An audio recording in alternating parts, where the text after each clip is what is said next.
Hey everyone, welcome back. In this quick guide, I'm going to show you how to redirect visitors from your Google Sites page to any other web page you want. Yeah, this works great if you moved your site, changed a link, or just want to point people somewhere else. So let's jump right in.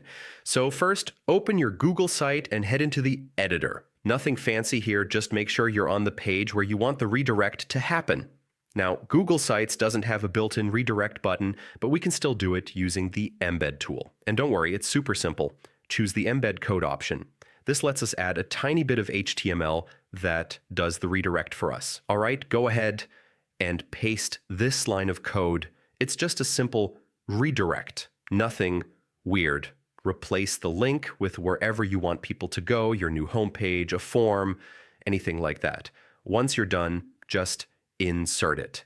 Now, quick tip. The embed box might look big on the page. You can shrink it or tuck it somewhere subtle. The redirect still happens instantly, so your visitors won't even see it. Last step, hit publish. And once your site updates, anyone who opens that page will jump straight to your chosen link automatically. And that's it. You now know how to redirect a page in Google Sites the easy way. If this helped you out, go ahead and like the video and subscribe for more tutorials. Thanks for watching, and I'll see you in the next one.